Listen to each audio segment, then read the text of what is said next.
ఈ రాత్రికాల సమయంలో కూడా విశ్వాసమందు మేము అభివృద్ధి చెందాలి అన్న ఒక మంచి ఆలోచన మా ముందు ఉంచారు. తండ్రి, ఇందుకు మీకు వందనాలు. మేము విశ్వాసమందు బలహీనులము కాక మీ మాట యందు నమ్మకం ఉంచి ప్రభువా, మేము విశ్వాసంలో ఎదుగునట్లు, అది మాకు నీతి అని ఎంచబడినట్లు మాకు సహాయం చేయండి. ఈ సమయంలో మీ వాక్యమును మరలా మేము ధ్యానం చేస్తూ ఉంటుండగా మా మధ్యలో మీరుండి మాట్లాడి మీ స్వరం మేము వినున్నట్లు, మా జీవితాలు మీ తట్టు త్రిప్పబడినట్లు మీ సహాయం దయచేయండి. దుష్టుడు ఎక్కడ మా వినికిడిని డైవర్ట్ చేయకుండా మీ పరిశుద్ధాత్మ ప్రతిష్ఠిత మా అందరకు దయచేయండి. మమ్మల్ని మేము మీ చేతిలో పెట్టుకుంటున్నాం. వినయంతో, భక్తితో మీ పాదాల దగ్గర కూర్చున్నాం. మీరే మాతో మాట్లాడి మీ నామానికి మహిమ తెచ్చుకుంటారని యేసు నామమున అడుగుచుంటున్నాను పరమ తండ్రి, ఆమేన్.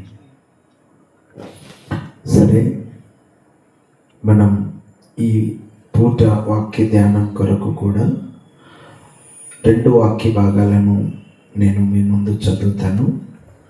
దయచేసి ఆ రెండింటిని మీరు నోట్ చేసుకోవడానికి ప్రయత్నం చేయండి. మొట్టమొదటి వాక్య భాగం ఎఫెసీయులకు రాసిన పత్రిక 4వ అధ్యాయం 15వ వచనాన్ని చదువుకుందాం. ఎఫెసీయులకు రాసిన పత్రిక 4వ అధ్యాయం 15వ వచనం. ప్రేమ కలిగి సత్యము చెప్పుచు క్రీస్తు వలె ఉండుటకు మనమన్ని విషయములలో ఎదుగుదము. క్రీస్తు వలె ఉండుటకు మనమన్ని విషయములలో ఎదుగుదము. ఈ వాక్య భాగాన్ని ఇలాగే పెట్టుకొని నాతో పాటు మరొక వాక్య భాగాన్ని కూడా తీసి చదవడానికి ప్రయత్నం చేద్దాం.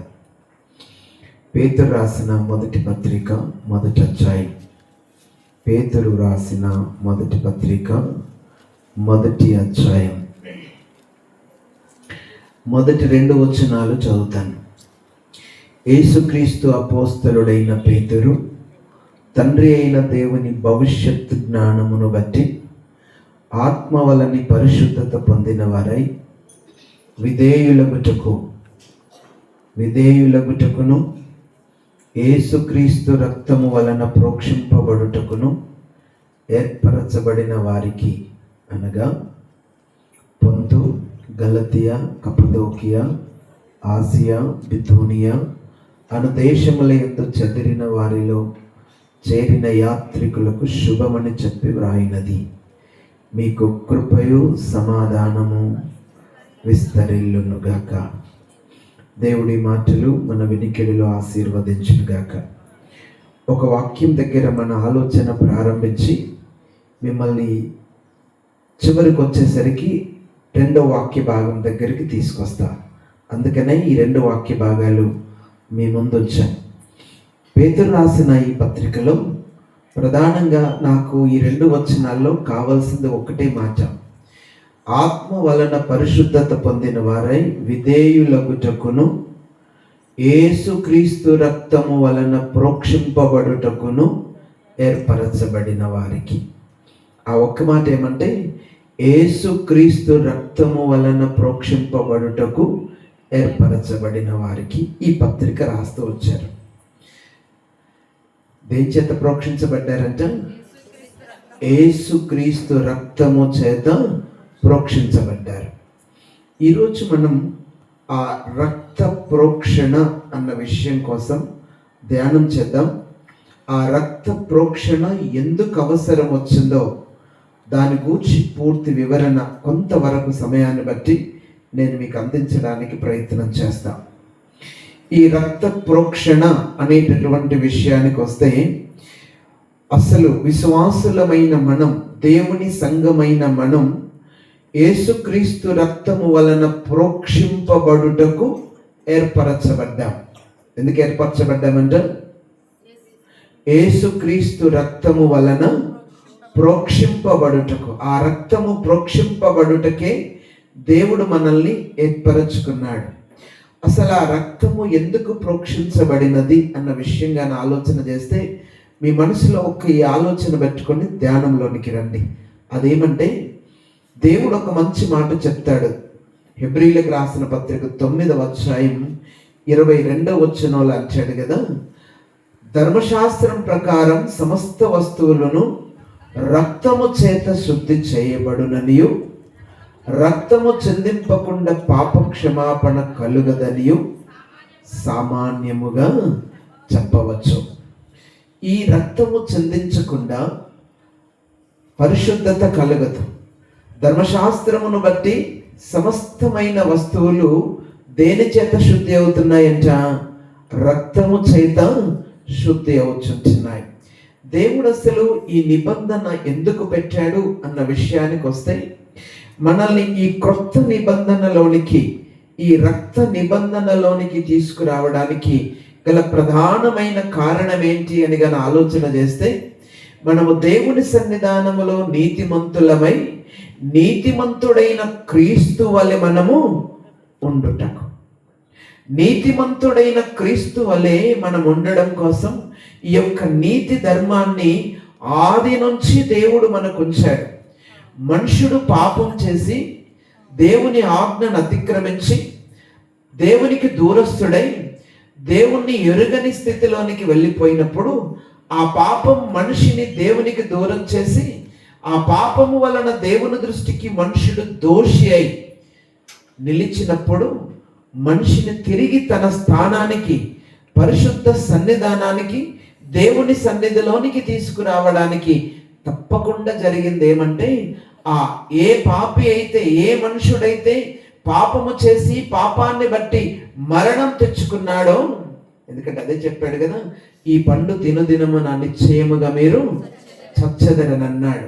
ఏ పాపము చేసైతే మనుషుడు తన ప్రాణానికే తెచ్చుకున్నాడో, ఆ ప్రాణ క్రయధనం కోసం, ఆ ప్రాణం విమోచించబడ్డం కోసం మరొక ప్రాణం ఉన్నటువంటి దాని యొక్క రక్తం, ఆ రక్తములో ప్రాణం ఉన్నది కనుక ఆ ప్రాణమున్న రక్తాన్ని ప్రోక్షించి మనిషి యొక్క ప్రాణానికి ప్రాయశ్చిత్తం దేవుడు చేయడానికి ఈ మంచి నిబంధన ఏర్పాటు చేశాడు.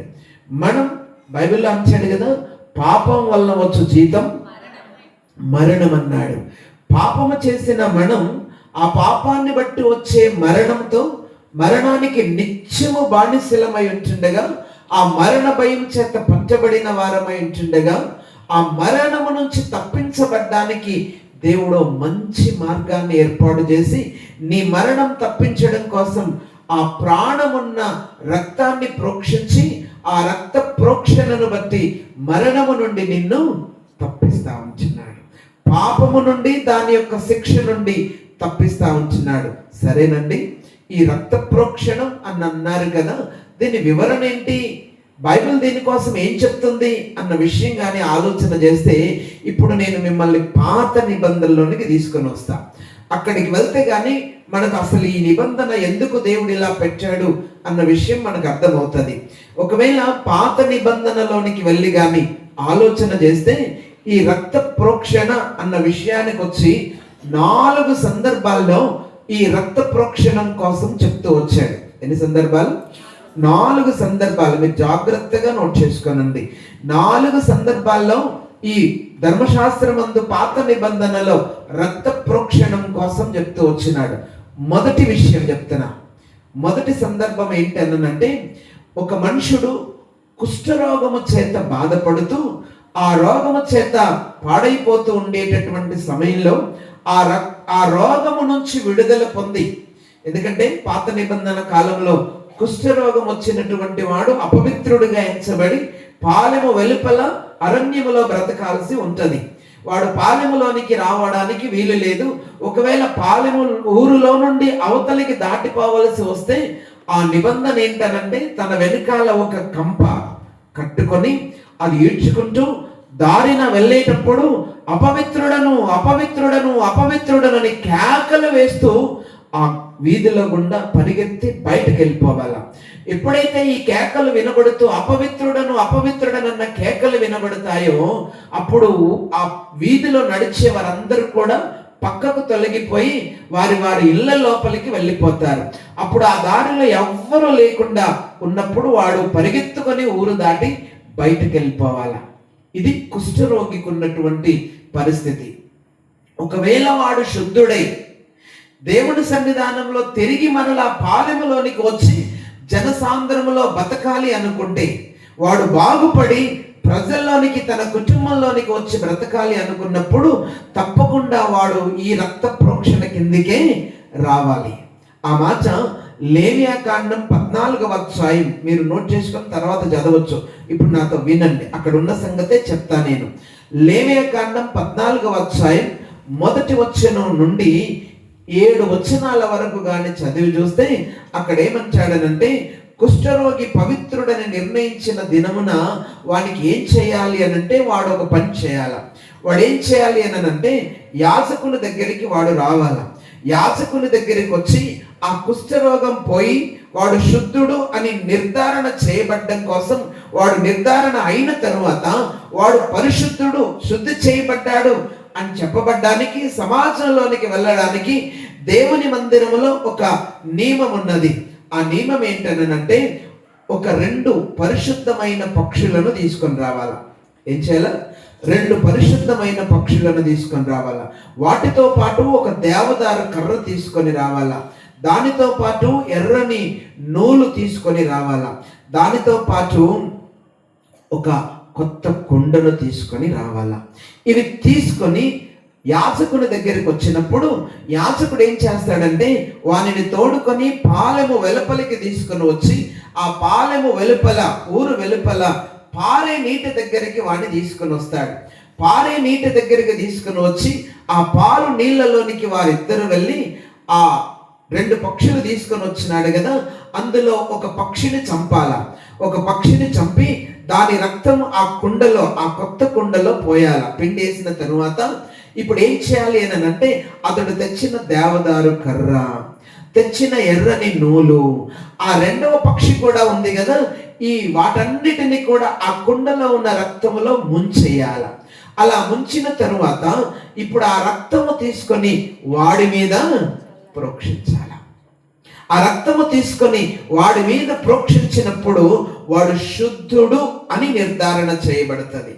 వాడు పరిశుద్ధుడు అని నిర్ధారణ అవుతుంది. 7వ వచనంలో అంటాడు, కుష్టు విషయములో పవిత్రత పొందగోరు వాడు వాని మీద 7 మారులు ప్రోక్షించి వాడు పవిత్రుడని నిర్ణయించి, సజీవమైన పక్షి ఎగిరిపోవునట్లు దానిని వదిలేయాల.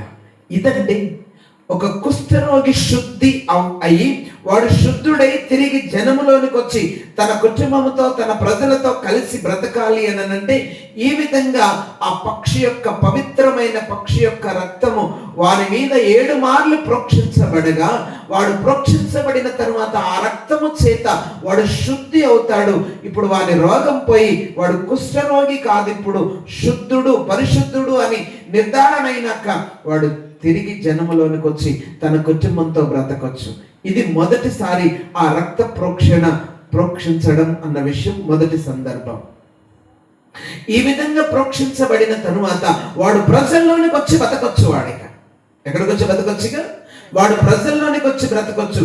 ఈ రక్త ప్రోక్షణ లేకుండా అపవిత్రుడైన ఆ మనుషుడు ప్రజల్లోనికి వచ్చి బతికే అవకాశం లేదు.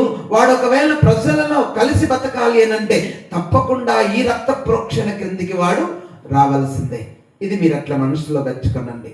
ఇక 2వ సందర్భం ఏంటి అని అంటే, 2వ విషయానికి వస్తే, 2వ సందర్భంలో ఒకవేళ ఒక యాజకుడు దేవుని మందిరములోనికి వచ్చి యాజక పరిచర్య చేయాలి అంటే కూడా వాడు మొదట రక్త ప్రోక్షణ క్రిందికి రావాల్సి ఉన్నది. రండి, బైబిల్లోనే మరొక సందర్భం, 2వ సందర్భాన్ని కూడా గుర్తు చేస్తున్నా. నిర్గమకాండం 29వ అధ్యాయం, నిర్గమకాండం 29వ అధ్యాయంలో మీరు ఒకవేళ ఆ అధ్యాయం అంతా చదివితే విషయం చాలా బాగా అర్థమవుతుంది. కానీ మీకోసం ఈ సందర్భంలో ఒక 2-3 వచనాలు చదువుతాను. అక్కడ యాజకుడు అనేటటువంటి వాడు దేవుని మందిరములోనికి వెళ్ళి యాజక పరిచర్య చేయాలి అనుకున్నప్పుడు, ఆ పరిచర్య చేసేటటువంటి యాజకుణ్ణి వాడు మొదట ప్రతిష్ఠించబడాలా. ఈ రక్త ప్రోక్షణ కిందకి వచ్చిన తరువాత మాత్రమే అతడు యాజకుడుగా దేవుని మందిరంలో పరిచర్య చేసే అవకాశం వాడికి దక్కుతా ఉంటున్నది. అందుకని మోషేతో దేవుడు మాట్లాడుతూ అహరోనును అతని కుమారులను తీసుకుని వచ్చి ఈ విధంగా యాజకులుగా దేవుని మందిరములో పరిచర్య చేయడం కోసం వారిని ప్రతిష్ఠ చేయాలా. ఎలా ప్రతిష్ఠ చేయాలి అనంటే ఇలా చెప్తూ వారికి ఒక పొట్టేలును బలిగా, దహన బలిగా అర్పించిన తరువాత దాని రక్తములోని కొంత తీసుకొని వచ్చి ఆ రక్తములో కొంత బలిపీఠం మీద ప్రోక్షించాలా. ఆ కొంత రక్తాన్ని తీసుకుని వచ్చి ఆ యాజకులు అనబడినటువంటి అహరోను అతని కుమారుల మీద ఇలా చేయాలి. నువ్వు వారిని తీసుకుని వచ్చి మొదట ఆ యాజకుడైన అహరోను కుడి చెవి కొన మీద దాన్ని చమరాలంట. ఎక్కడ పెట్టాలా? కుడి చెవి కొన మీద ఈ చమరాల. రెండవది ఆ కుడి కాలు బొటన వేలి మీద దాన్ని చమరాల. మూడవది కుడి చేతి బొటన వేలి మీద ఆ రక్తమును చమరాల. ఆ తరువాత అతని వస్త్రముల మీద ఆ రక్తమును ప్రోక్షించాలి. ఎప్పుడైతే ఈ విధంగా ఆ రక్తమును అతని మీద చమిరి ప్రోక్షిస్తూ ఉంటున్నాడో ఆ తరువాత ఆ అభిషేక తైలము కూడా తీసుకొని ఆ రక్తమును అభిషేక తైలమును వీటిలో కొంచెం కొంచెం తీసుకొని వారి వస్త్రముల మీద ప్రోక్షించాలి. నీ మాటలన్నీ కూడా నేను చెప్పిన 29వ అధ్యాయంలో ఉన్నాయి. 20 నుంచి చదువుతా ఉన్నా. ఆ పొట్టేలును వధించి 20వ వచనం నుంచి దాని రక్తములో కొంచెము తీసి అహరోను కుడి చెవి కొన మీదను అతని కుమారుల కుడి చెవుల కొన మీదను వారి కుడి చేతి బొటన వేళ్ళ మీదను వారి కుడి కాలి బొటన వేళ్ళ మీదను చమిరి బలిపీఠము చుట్టూ ఆ రక్తమును ప్రోక్షింపవలెను. మరియు నీవు బలిపీఠము మీదనున్న రక్తములోను అభిషేక తైలములోను కొంచెము తీసి అహరోను మీదను అతని వస్త్రముల మీదను అతనితోనున్న అతని కుమారుల మీదను వారి కుమారుల వస్త్రముల మీదను ప్రోక్షింపవలెను. అప్పుడు అతడు అతని వస్త్రములు అతనితో కూడానున్న అతని కుమారులను అతని కుమారుల వస్త్రములను ప్రతిష్ఠితములగును అని అన్నమాట చెప్తాడు. ఒక వ్యక్తి దేవుని మందిరములోనికి వచ్చి దేవుని పరిచర్య దేవుని పని చేయాలనుకున్నప్పుడు తప్పకుండా అతడు ఎక్కడికి రావాలా? ఈ రక్త ప్రోక్షణ క్రిందకి రావాలా. 2 సందర్భాలు చెప్పిన ఇప్పుడు మీకు. మొదట ఏం చెప్పాను? ఒక వ్యక్తి పరిశుద్ధుడై జనాల్లోనికి వచ్చి బతకాలంటే రక్త ప్రోక్షణ కిందికి రావాలా. ఒక వ్యక్తి జనాల్లో ఉన్నా సరే అతడు దేవుని మందిరములోనికి వెళ్ళి పరిచర్య చేయాలి అని అంటే కూడా తప్పకుండా ఎక్కడికి రావాలా? రక్త ప్రోక్షణ క్రిందికి రావాల్సిందే. ఈ రక్త ప్రోక్షణ క్రిందికి వస్తేనే అతడు దేవుని సన్నిధానంలో నిలవబడ్డానికి పరిచర్య చేయడానికి యోగ్యుడవుతాడు. అలా కాకపోతే యోగ్యుడు కాదు అన్న విషయాన్ని మనం అర్థం చేసుకోవాలి. 3వ సందర్భాన్ని కూడా చెప్తా.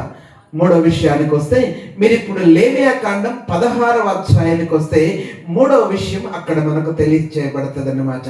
ఇక్కడ ఏమవుతుంది అనంటే ఒకవేళ యాజకుడే గాని ప్రధాన యాజకుడైనటువంటి వాడు దేవుని అతి పరిశుద్ధ స్థలములోనికి వెళ్ళి ఆ అతి పరిశుద్ధ స్థలములో ఉన్న మందసం ఆ మందసం మీద ఉన్న కరుణాపీఠం దగ్గరికి వెళ్ళి అక్కడ పాప పరిహారార్థ బలి అర్పణ చేసిన ఆ రక్తమును తీసుకుని వచ్చి అక్కడ ప్రోక్షించడం కోసం చెప్తూ వస్తాడు. ఒక వ్యక్తి తన పాపానికి ప్రాయశ్చిత్తం కలగాలి అని అంటే ఒక వ్యక్తి తన పాపము విషయమై అపరాధము విషయమై ప్రాయశ్చిత్తం కావాలి అని అంటే తప్పకుండా అతడు ఏం చేయాలని అంటే ఆ రక్త ప్రోక్షణ దగ్గరికి రావలసినదే. ఆ పాప ప్రాయశ్చిత్తం కలగడానికి రక్త ప్రోక్షణ దగ్గరికి రాకుండా ఏ వ్యక్తికి కూడా పాప ప్రాయశ్చిత్తం జరగదు అన్న విషయాన్ని చెప్తూ వస్తాడు. మీరు ఆ అధ్యాయాన్ని 16వ అధ్యాయాన్ని క్షుణ్ణంగా చదివితే అహరోను అతని కుమారులు తర్వాత ఇశ్రాయేలు సమాజం అంతటికి ఆ ప్రత్యక్ష గుడారం అంతటికి కూడా పాప ప్రాయశ్చిత్తం చేసి అపరాధానికి ప్రాయశ్చిత్తం చేయడానికి ఏం చేయాలనంటే పాప ప్రాయశ్చిత్తార్థంగా ఒక కోడెను తీసుకోవాలా, తర్వాత ఒక 2 మేకపోతులను తీసుకొని ఆ రెండింటిని దేవుని పరిశుద్ధ సన్నిధానానికి తీసుకొని రావాలా. ఆ పరిశుద్ధ సన్నిధానంలో ఆ 2 మేకలను అక్కడ ఉంచి 2 చీటీలు రాయాలా. ఒక చీటీ యెహోవా పేరిట రాయాలా, ఒక చీటీ ఏమో విడిచిపెట్టబడుట అనే చీటీ రాసి ఆ 2 మేకల పైన వేయాలా. ఏ చీటీ యెహోవా పేరిట అని పడుతుందో ఆ మేకను సపరేట్ చేసుకోవాలా. ఏ మేక విడిచిపెట్టబడుట అనే చీటీ పడుతుందో దాన్ని ప్రత్యేకించుకోవాలా. ఇప్పుడు యెహోవా పేరిట చీటీ పడిన మేకను దేవుని సన్నిధానంలో పాప పరిహారార్థ బలిగా అర్పణ చేయాలా. అతడు తీసుకొని వచ్చిన కోడెను కూడా పాప పరిహారార్థ బలిగా అర్పణ చేసి ఆ రక్తమును తీసుకొని అతడు దేవుని అతి పరిశుద్ధ స్థలంలోనికి వెళ్ళాలి. ఎక్కడికి వెళ్ళాలా? అతి పరిశుద్ధ స్థలంలోనికి వెళ్ళాలి. వెళ్ళేటప్పుడు ఊరికే ఎలా పడితే అలా వెళ్ళడానికి లేదు. ఏం చేయాలా? పరిశుద్ధ స్థలానికి వచ్చి అక్కడ తన శరీరమును నీళ్లతో బాగా కడుగుకొని తన ఏఫోదును ధరించుకొని ఆ సన్నని నార వస్త్రమును ధరించుకొని బాగా ధరించుకొని తన లాగు తొడుగుకొని తను పరిశుద్ధ పరచబడిన ఆ వస్త్రాలు ధరించుకొని ఆ ధూపార్తి నిండా ధూప వేదిక పైన ఆ నిప్పులు తీసుకొని తన పిడికిలతో 2 పిడికిళ్ళ నిండా ధూప ద్రవ్యమును తీసుకొని ఆ ధూపార్తి ఒక చేత పట్టుకొని ఆ ధూప ద్రవ్యమును మరొక చేత పట్టుకొని అలాగే ఆ రక్తమును కూడా చేత పట్టుకొని ఇప్పుడు ఎక్కడికి వెళ్ళాలా? అతి పరిశుద్ధ స్థలంలోనికి వెళ్ళాలా. వెళ్ళేటప్పుడు ఆ తెర దాటి లోపలికి వెళ్ళక మునిపే ఆ ధూప ద్రవ్యము తీసుకొని ఆ ధూపార్తి మీద ఉన్న నిప్పుల మీద ఆ ధూప ద్రవ్యము చల్లగా పెద్ద పొగ, అది ఎలాగంటే మేఘము వలె ఆ పొగ లేస్తా ఉంటుండగా ఆ పొగను ముందు పెట్టుకొని ఆ పొగ ఆ యొక్క కరుణాపీఠం మీద మేఘము వలె ఆవరించే అంతగా ఆ ధూపద్రవ్యము దాని మీద వేస్తూ లోపలికి వెళ్ళి ఆ తరువాత ఏం చేయాలనంటే ఆ రక్తములో కొంచెము తీసుకొని ఆ కరుణాపీఠం తూర్పు వైపున ఉన్న కరుణాపీఠం పైన ప్రోక్షించాలా. ఎన్నిసార్లు ప్రోక్షించాలా? 7 మారులు ఆ కరుణాపీఠం పైన ప్రోక్షించాలా. అలా ప్రోక్షించి తాను చావకుండా బ్రతికేందుకు ఏం చేయాలా? ఎప్పుడైతే యాజకుడు అతి పరిశుద్ధ స్థలములోనికి ఈ పాప పరిహారార్థం చేయడానికి వెళ్తున్నాడో ప్రత్యక్ష గుడారంలో ఏ మనుషుడు కూడా ఉండకూడదు. అందరూ బయటే నిలబడాల. తర్వాత అతడు చావకుండా ఉండేటట్లుగా ఆ కరుణాపీఠం వైపు కనపడేటట్లుగా చూడకూడదు. దాని మీద అది కనబడకుండా ఉండేటట్లు ఆ పొగ మేఘములాగా వ్యాపిస్తూ ఉంటుండగా తూర్పు వైపున ఉన్న కరుణాపీఠం మీద రక్తం ప్రోక్షణ చేయాలి. అది పాప పరిహారార్థమైన రక్త ప్రోక్షణ. అలా రక్తము ప్రోక్షించి ఆ తర్వాత బయటకు వచ్చి ఆ ఉపకరణములన్నిటి మీద బలిపీఠము మీద అలాగూ తన మీద తన కోసము తన ఇంటి వారి కోసము తన సమాజం అంతటి కోసము కూడా పాప పరిహారార్థంగా ఆ రక్తము ప్రోక్షించాలా.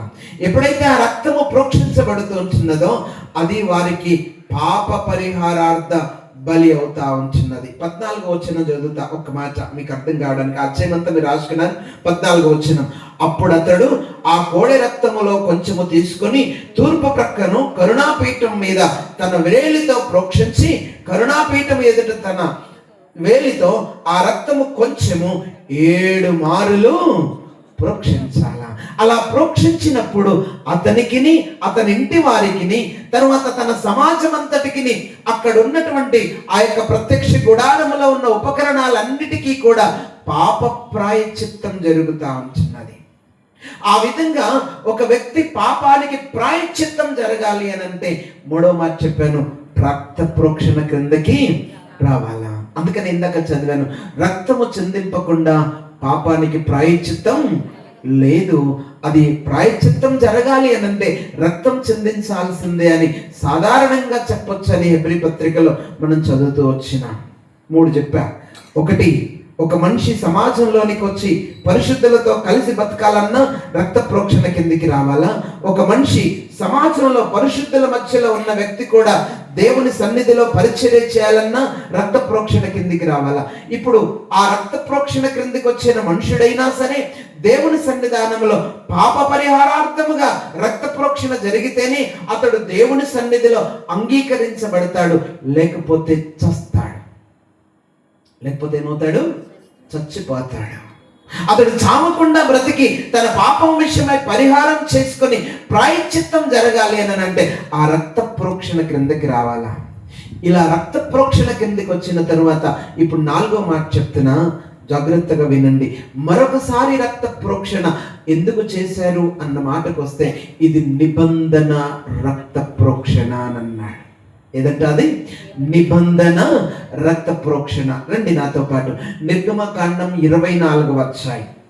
మీరు మొదటి నుంచి 7 వచనాలు, 7 వచనాల వరకు చదివితే 8 వచనాల వరకు చదివి సరిపోతుంది. అక్కడ జరిగే విషయం కూడా నేను చెప్తాను, జాగ్రత్తగా వినండి.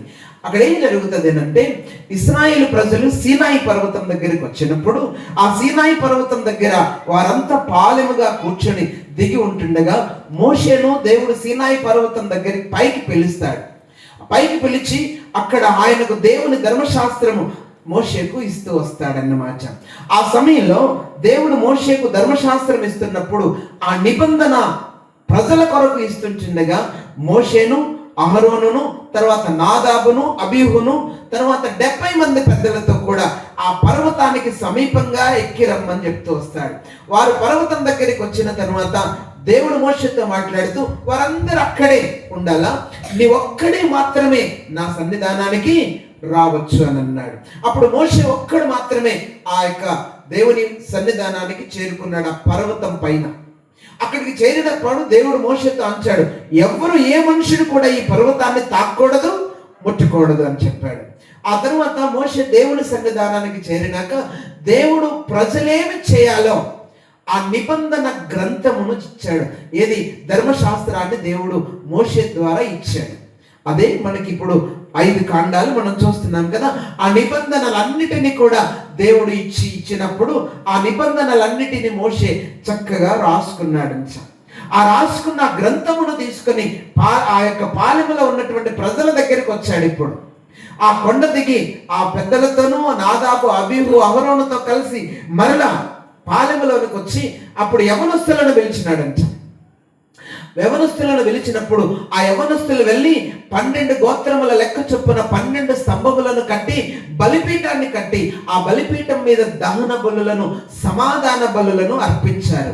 ఎప్పుడైతే ఆ దహన బలులు, సమాధాన బలులు యవనస్తులు అర్పించినారో అప్పుడు ఆ మోషే చెప్పాడు, మీరు అర్పించిన ఆ బలిలో, ఆ బలి రక్తములో నుంచి కొంచెం నా దగ్గరికి తీసుకురండి, సగం తీసుకురండి, సగమేమో బలిపీఠం మీద ప్రోక్షించండి, సగమేమో నా దగ్గరికి తీసుకురమ్మన్నాడు. అప్పుడు వారు పల్లెములో ఆ బలి రక్తం, సమాధాన బలి రక్తాన్ని తీసుకుని వచ్చినప్పుడు ఇప్పుడు ప్రజలందరినీ ఒకవైపు నిలబెట్టాడు.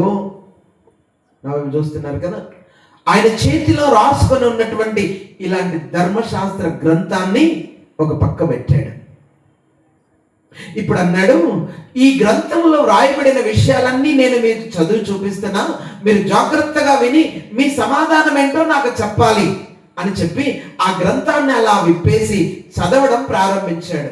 ఆ గ్రంథంలో ఉన్న విషయాలన్నీ, దేవుడు చెప్పిన సంగతులన్నీ చదివినప్పుడు ప్రజలందరూ విన్నారంట. 3వ వచనం చదువుతున్నా, మోషే వచ్చి యెహోవా మాటలన్నిటినీ, విధులన్నిటినీ ప్రజలతో వివరించి చెప్పెను. ప్రజలందరూ అన్నారంట, యెహోవా చెప్పిన మాటలన్నిటి ప్రకారము చేసేదమని ఏక శబ్దముతో ఉత్తరం ఇచ్చినారంట. అప్పుడు ఆ బలి రక్తాన్ని తీసుకుని వచ్చాడు. ఆ బలి రక్తాన్ని తీసుకుని వచ్చి ప్రజలను ఒక పక్క నిలబెట్టాడు.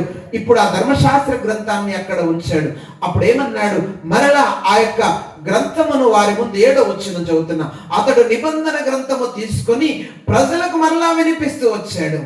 వినిపించినప్పుడు వారు ఏమన్నారు అని అంటే, యెహోవా చెప్పినవన్నీ చేయిచు విధేయులమై ఉందుము అని చెప్పారంట. ఎప్పుడైతే ఆ మాట చెప్పినారో అప్పుడు మోషే ఆ రక్తము తీసుకొని ప్రజల మీద ప్రోక్షించినాడు. ఆ రక్తము తీసుకొని ప్రజల మీద ప్రోక్షించి ఏమన్నాడు అంటే, ఇదిగో ఈ సంగతులన్నిటి విషయమై యెహోవా మీతో చేసిన నిబంధన రక్తం. ఈ గ్రంథములో ఉన్నటువంటి విషయాలన్నీ మీ ముందు చదివి వినిపించబడ్డాయి. ఆ గ్రంథం మీ ముందు ప్రత్యక్షంగా ఉంది. దీనిలోనికి మీ స్పందన ఏమనంటే, యెహోవా చెప్పిన మాటలన్నిటికీ మేము విధేయులమై ఉంటామని మీరు మాట ఇచ్చారు కదా. మీరు ఇచ్చిన మాటను బట్టి, రాయబడిన గ్రంథమును బట్టి ఇదిగో ఈ రక్తం ప్రోక్షిస్తా వచ్చిన ఈ రక్తము మీకు నిబంధన రక్తం అని అన్నాడు. ఒకవేళ తప్పక తప్పకుండా పాటించాలి. ఆ నిబంధన మీ దగ్గర ఉంది గనుక ఈ నిబంధన పాటిస్తేనే మీరు దేవుని సన్నిధానం, దేవుని నిబంధనలో పాలి భాగస్తులుగా ఉంటారు. ఒకవేళ నిబంధన ఉల్లంఘిస్తే,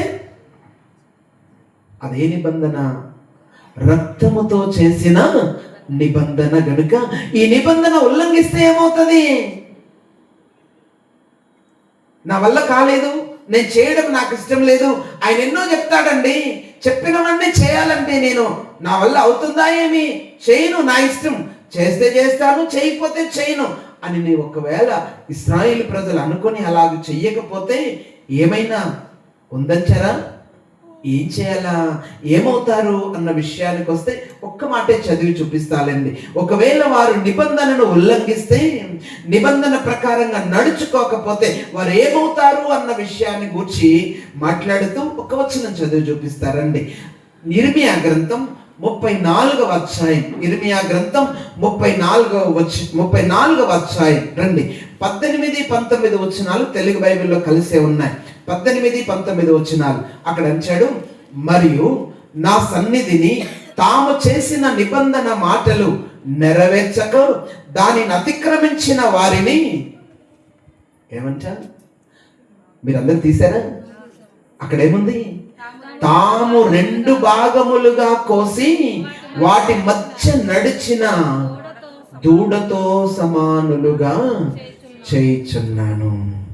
ఏ నిబంధన చేయడానికి ఏ దూడను వధించి 2 చేసినావో, ఏ రక్తమునైతే తీసుకొని దాని మీద ప్రోక్షించి నిబంధన చేసినావో, ఇప్పుడు ఒకవేళ ఆ నిబంధన ఉల్లంఘించి దాని ప్రకారంగా చేయకపోతే మీరు దేనితో సమానులవుతారు? ఆ దూడతో. అంటే అర్థం ఏంటండి? ఆ దూడ ఎలాగైతే వధించబడి చచ్చిపోయినదో, నిబంధన ఉల్లంఘించిన వాడి గతి కూడా అదే అవుతుంది అన్న మాట చెప్తూ వస్తాడు. అందుకనే కిందకి చదువుతూ ఈ మాట అంటాడు, అనగా యూదాధిపతులను, యెరూషలేము అధిపతులను, రాజ పరివారములోని వారిని, యాజకులను, దేశ నివాసులందరినీ, ఆ దూడ యొక్క 2 భాగముల మధ్య నడిచిన వారందరినీ ఆ దూడతో సమానులుగా చేయుచున్నాను, వదకు మిమ్మల్ని అప్పగిస్తున్నాను. నిబంధన చేశారు.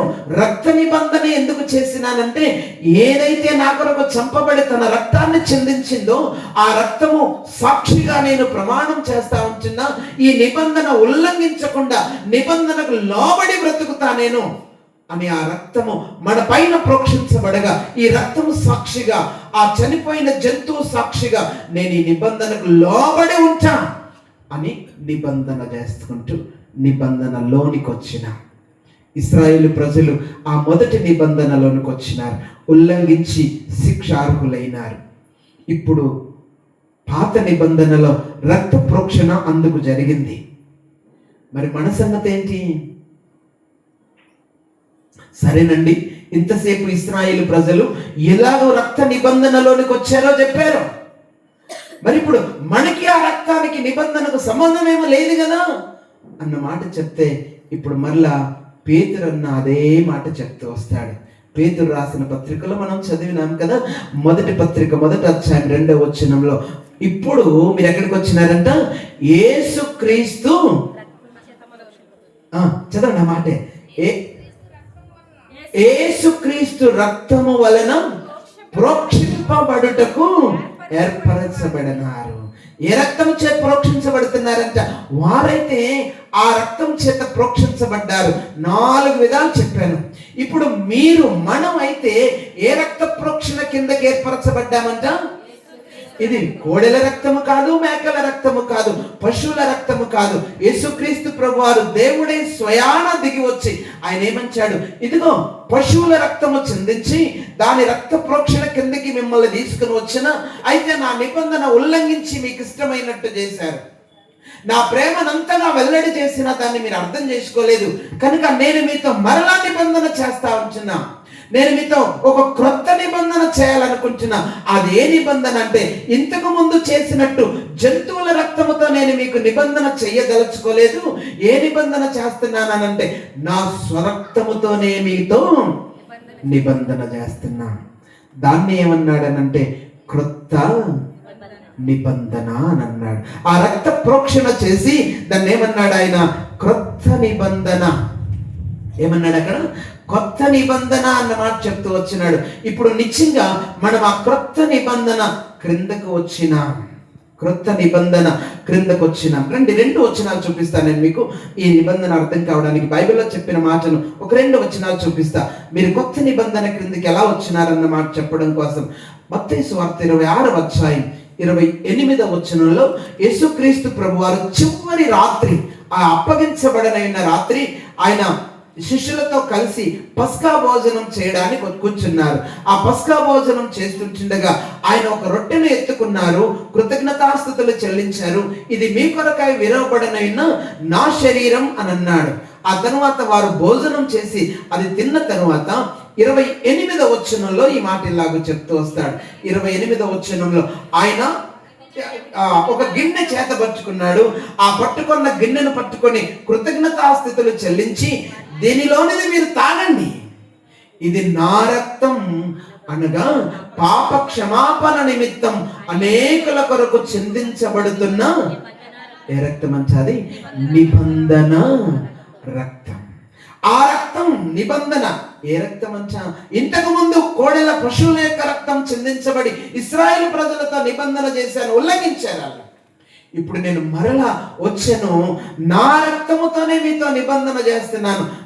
నిబంధన అన్న దగ్గర ఒకటేసి కింద ఫుట్ నోట్ లో ఒక మాట రాసింది. మీ బైబిల్లో ఉంది? అలాగా ఉందే, చదవండి. ఏముంది?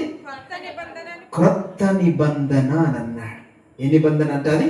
క్రొత్త నిబంధన. నిజమే, ఆ పాత నిబంధన వారు ఉల్లంఘించారు. ఇప్పుడు మనల్ని ఆ రక్త ప్రోక్షణ కొరకు ఏర్పాటు చేసుకుని ఆ రక్త ప్రోక్షణ కిందకు తీసుకొచ్చి ఇది మీతో క్రొత్త నిబంధన అన్న మాట చెప్తూ వచ్చినారు. మనతో దేవుడు చేస్తున్నటువంటి క్రొత్త నిబంధన, ఆయన స్వరక్తాన్ని చేతబట్టుకొని ఇది మీతో చేస్తున్న క్రొత్త నిబంధన. అది అట్లా పెట్టుకున్నాను. 2 వచనాలు చెప్తాను అన్నాను కదా, ఇంకో వచనం కూడా చెప్తాను, మీరు నోట్ చేసుకోవచ్చు. హెబ్రీయులకు రాసిన పత్రిక 12వ అధ్యాయం 24వ వచనంలో ఆయన ఇలాగ చెప్తూ వస్తాడు. అక్కడ కూడా చదువుదాం, అక్కడ చదివితే బాగుంటుంది. కొత్త నిబంధనకు మధ్యవర్తి అయిన యేసు నొద్దకును హేబెలు కంటే మరి శ్రేష్టముగా పలుకు ప్రోక్షణ రక్తమునకు మీరు వచ్చి ఉన్నారు. ఏ రక్తం అంటే ఇది? ఏ రక్తం అంటే? క్రొత్త నిబంధనకు మధ్యవర్తి అయిన యేసు నొద్దకు హేబెలు రక్తము కంటే మరి శ్రేష్టముగా పలుకు ప్రోక్షణ రక్తము క్రిందకు మీరు వచ్చి ఉన్నారు. హేబెలు రక్తము పలికింది, సాక్ష్యము పలికింది. ఏమని? శ్రేష్ఠ. ఆ రక్తం ఏమని పలికిందంట? అది భూమిలో చిందించబడగా కయీను వచ్చి హేబెలును చంపగా ఆ రక్తము త్రాగడానికి ఏ నోరైతే తెరిచి, ఏ భూమి అయితే నోరు తెరిచి ఉందో ఆ భూమిలో నుంచి ఆ రక్తము దేవునికి మొరపెట్టిందంట. ఇదిగో నా సహోదరుడు నన్ను చంపేశాడయ్యా అని ఆ రక్తమే దేవునికి మొరపెడితే దేవుడే స్వయాన దిగొచ్చి కయ్యనుతో మాట్లాడుతూ వచ్చాడు. ఇదిగో నువ్వు చంపిన వాడి రక్తము, హేబెలు రక్తము ఏ భూమిలో అయితే చిందించబడింది అక్కడి నుంచి నాకు మొరపెడితే వచ్చానయ్యా అన్నమాట చెప్తూ వచ్చినాడు. ఇప్పుడు ఆ రక్తము కంటే కూడా, ఆ పలికిన రక్తము కంటే కూడా శ్రేష్టంగా పలుకుతుందంట. ఏ రక్తం ఇది? యేసు రక్తము. యేసు రక్తము హేబెలు రక్తము కంటే మరి శ్రేష్టముగా దేవుడి సన్నిధానంలో సాక్ష్యము పలుకుతూ వస్తుంది. ఆ రక్త ప్రోక్షణ క్రిందికి మిమ్మల్ని తీసుకుని వచ్చి ఇప్పుడు మీతో క్రొత్త నిబంధన అని అన్నాడు. అందుకని మనందరికీ తెలుసు కదా, ప్రతి బల్లారాధన సమయంలో ఏం చేస్తాము? పాస్టర్ గారు ఒక రొట్టె చేత పట్టుకుని కృతజ్ఞతాస్తుతులు చెల్లించి ఆ యేసయ్య చెప్పినట్లుగా ఈ మాట చెప్తూ, అసలు పౌలు గారు అంచాడు కదా, 23వ వచనం నుంచి మనం చదువుతాం. మనకు తెలిసిన మాటలే లేండి అవి. కొరింథీయులకు రాసిన ప్రతి బల్లారాధనలో చదువుతారు కదా. ఆయన ఒక రొట్టె చేత పట్టుకుని కృతజ్ఞతాస్తుతులు చెల్లించి ఇది మీ కొరకై విరవబడనైన నా శరీరము, నేను వచ్చే వరకు నన్ను జ్ఞాపకం చేసుకున్నట్టుకై దీనిని చేయడం చెప్పి ఆ రొట్టెనిస్తే మనమంతా తీసుకుని, ప్రభువా నువ్వు నా స్థానంలో మరణించి మరణము నాకు లేకుండా చేసి నన్ను నిత్య జీవానికి వారసురాలుగా చేసావయ్యా అని చెప్పి దేవునికి కృతజ్ఞతాస్తుతులు చెల్లించి ఆ రొట్టెను తినేస్తాం. అంతేనా? అలా తిన్న తరువాత మరలా పాస్టర్ గారు ఏం చేస్తారు, ఆ పాత్ర చేత పట్టుకొని దేవునికి కృతజ్ఞతాస్తుతులు చెల్లించి యేసయ్య చెప్పినట్టు మాట మరలా చెప్తూ వస్తారు, ఈ పాత్ర నా రక్తం. 25 వచనం కదా, ప్రకటన కొరింథీయులకు రాసిన మొదటి పత్రిక 11:25 వచనం అంటాడు, ఈ పాత్ర నా రక్తము వలన అయినా క్రొత్త నిబంధన, ఇది మీ కొరకు చిందించబడుతున్న నిబంధన రక్తం, ఇది క్రొత్త నిబంధన రక్తం. ఆ రక్త ప్రోక్షణ క్రిందకి మనల్ని ఇప్పుడు తీసుకొచ్చాడు. ఇప్పుడు మనల్ని ఆ రక్త ప్రోక్షణలోనికి తీసుకొచ్చి ఆ రక్తం ప్రోక్షించి, మీతో నేను నిబంధన చేస్తున్నా, ఓ గుడారి గుంట గ్రామవాసులారా, మీతో నేను నిబంధన చేస్తా ఉన్నా, రక్త నిబంధన చేస్తా ఉంటున్నా. అది వేరే జంతువుల యొక్క రక్తం కాదు, నా స్వరక్తమే చిందించి ఆ రక్తము తీసుకొచ్చి మీతో, మీ మీద ప్రోక్షించి మీతో నిబంధన చేస్తుంటున్నా. ఎందుకయ్యా? మీకు, మాకు, నీకు, నీ దేవునికి మధ్యలో నిబంధన చేసి దేవుని యొక్క అడుగు జాడలలో నీవు కూడా క్రీస్తు వలె నడుచుకోవడం కోసం. మీకు అర్థమవుతున్నాయినా మాటలు? నీవు కూడా, మనం ఇప్పుడు వద్దాం అక్కడికి. ఎక్కడ? ఎఫ్సి పత్రిక 4:15 వచనంలో ఏమంటాడు అక్కడ? ప్రేమ కలిగి సత్యము చెప్పుచు క్రీస్తు వలె ఉండుటకు. అక్కడ రాసినాడు కదా, ప్రేమ కలిగి సత్యము చెప్పుచు క్రీస్తు వలె ఉండుటకు. క్రీస్తు వలె ఉండడం కోసం. క్రీస్తు ఎలా ఉన్నాడు? ఆయన నీతిమంతుడు. ఆయన నీకు లాంటి, నాకు లాంటి అపవిత్రుడు కాదు, అనీతిమంతుడు కాదు, పాపి కాదు. ఆయన పరిశుద్ధుడు, నీతిమంతుడు. ఆయన నీతిమంతుడై ఉన్నాడు గనుక ఆయనకు వల్ల నీవు కూడా నీతిమంతుడు ఈ మాట మీకు నేను చెప్తే అర్థం కాదు, వాక్యమే చెప్తుంది. చూడండి, రండి ఆ మాటకు వద్దాం. రోమీలకు రాసిన పత్రిక 8వ అధ్యాయం. నేను బైబిలే చెప్తున్నాను మీకు, నా సొంత మాటలు ఏమి చెప్పడంలా. రండి, రోమీలకు రాసిన పత్రిక 8వ అధ్యాయం 29-30 వచనాలు చదువుతున్నా. 29-30 వచనాలు. ఎందుకనగా తన కుమారుడు అనేక సహోదరులలో జ్యేష్ఠుడగునట్లు దేవుడెవరిని ముందుగా ఎరిగెనో వారు తన కుమారునితో సారూప్యము గల వారగుటకు వారిని ముందుగా, ఆయన కుమారునితో సారూప్యము గలవారు అనగా క్రీస్తు వలె ఉండడానికి, ఆయన కుమారుని యొక్క సారూప్యములోనికి నువ్వు రావడానికి దేవుడు ముందుగా నిర్ణయించాడంట. నిర్ణయించి ఏం చేశాడంట? దేవుడు ఎవరిని 30 వచనం, దేవుడు ఎవరిని ముందుగా నిర్ణయించనో వారిని పిలిచాడు. మధ్యాహ్నం చెప్పుకున్నాం పిలిచిన సంగతి. వారిని పిలిచి ఏం చేశాడంట? ఎవరిని పిలిచనో వారిని ఏం చేశాడంట? నీతిమంతులుగా చేశాడు. ఎందుకు నీతిమంతులుగా చేశాడు? ఆయన కుమారుడైన క్రీస్తు ప్రభువారు నీతిమంతుడు. ఆయన దేవుడు. మనుషులైన భూమి మీద ఉన్నటువంటి మనుషులలో ఎవ్వడూ నీతిమంతుడు లేడు గనక ఒకవేళ నీతిమంతుడు కావలసి వస్తే యేసు ప్రభువులాగా ఆయన వలె అన్ని విషయాల్లో ఆయన వలె మనం ఎదగాలి, ఆయన వలె ఉండాలి అని అంటే, ఆయన సారూప్యములోనికి రావాలనంటే తప్పకుండా నువ్వు ఎక్కడికి రావాలా? క్రీస్తు రక్త ప్రోక్షణ క్రిందకి రావాలా. అది ఎలా చెప్పగలవు? బైబిలే చెప్తుందండి, నేనేం చెప్పడంలా. చూడండి 5వ అధ్యాయం, అదే రోమపత్రిక 5వ అధ్యాయం 9వ వచనం చూద్దాం. 5వ అధ్యాయం 9వ వచనం అంచాడు ఇక్కడ. కాబట్టి ఆయన రక్తము వలన ఇప్పుడు నీతిమంతులుగా తీర్చబడి. దేని వలన నీతిమంతులుగా తీర్చబడుతున్నామంచా? ఆయన రక్తము వలన. నేను మాట చెప్తా, ఒకవేళ ఆయన రక్తము నీ మీద ప్రోక్షించబడకపోతే నువ్వు నీతిమంతుడవు, నీతిమంతురాలవు కాలేవు. ఒకవేళ ఆయన రక్తము చేత నీతిమంతుడు, నీతిమంతురాలవు కాకపోతే ఆయనకు వలె ఆయన సారూప్యములోనికి వచ్చే అవకాశం నీకు లేదు. యేసయ్యలా ఆయన సారూప్యములో నీవు బ్రతకాలి అనుకున్నప్పుడు తప్పకుండా నువ్వు ఎక్కడికి రావాలా? యేసు క్రీస్తు రక్త ప్రోక్షణ క్రిందకి రావలసినదే. ఎప్పుడైతే ఆయన రక్త ప్రోక్షణ నీ మీదకి వస్తుందో అప్పుడు నీవు నీతిమంతుడవు, నీతిమంతురాలుగా తీర్చబడతావు. ఎందుకు? ఆయన రక్తమే మన మీద ఆ రక్త ప్రోక్షణ కిందకే రావాల్సి ఉంది అన్న విషయాన్ని కానీ నువ్వు అర్థం చేసుకోవాల్సి వస్తే కొరింథీయులకు రాసిన పత్రిక 2వ పత్రిక 5వ అధ్యాయం 21వ వచనంలో యేసయ్యను గూర్చి ఈ మాట ఇలాగ చెప్తూ వస్తాడు. చదవండి తీస్తే. ఎందుకనగా మనము ఆయన యందు అనగా యేసుక్రీస్తునందు దేవుని నీతి అగునట్లు పాపమెరుగని ఆయనను మన కోసం ఏం చేశాడంట? పాపముగా చేశాడు. ఆయన పాపముగా చేయబడగా, ఆయన నీతి నీకు ఆపాదించబడగా, నీ పాపము ఆయన మీదికి వేయగా, ఇప్పుడు ఆయన నీతి ఎక్కడికి వస్తుంది? మన మీదికి వస్తుంది. ఆ రక్తము నీ మీద ప్రోక్షించబడగా, నీకు బదులుగా పాపి అయి ఆ రక్తము వలన నువ్వు నీతిమంతుడిగా చేయబడుతున్నావు. అందుకని మనము దేవుని నీతి అగునట్లు ఆ రక్త ప్రోక్షణ క్రిందికి రావాల్సినదే. ప్రియమైన దేవుని పిల్లలారా, ఒక మాట చెప్తున్నా, జాగ్రత్తగా వినండి. యేసయ్య రక్త ప్రోక్షణ క్రిందికి వస్తే నువ్వు నీతిమంతుడు, నీతిమంతురాలవై నీకు పాప క్షమాపణ కలుగుతుంది. ఈ పాప క్షమాపణ కలిగి నీతిమంతుడు, నీతిమంతురాలవు కాకపోతే, నువ్వు దేవుని నీతి అవ్వకపోయినట్లయితే దేవుని సన్నిధానంలో నివసించే అర్హత నీకు లేదు. ఆయన సన్నిధిలో నీవు పాప క్షమాపణ పొంది నీతిమంతుడు కాకపోతే, నీతిమంతురాలవు కాకపోతే ఆయన సన్నిధిలోకి వచ్చే అవకాశమే లేదు. ఆయన ప్రజల మధ్యలో నివసించే అవకాశం లేదు. ఆయన ప్రజల్లోనికి వచ్చి నివసించాలంటే రక్త ప్రోక్షణ కిందికి రావాలా? ఆయన సన్నిధిలో యాజకత్వం చేయాలంటే రక్త ప్రోక్షణ కిందికి రావాలా? అంతేకాదు, నీ పాపానికి ప్రాయశ్చిత్తం కావాలంటే రక్త ప్రోక్షణ కిందికి రావాలా?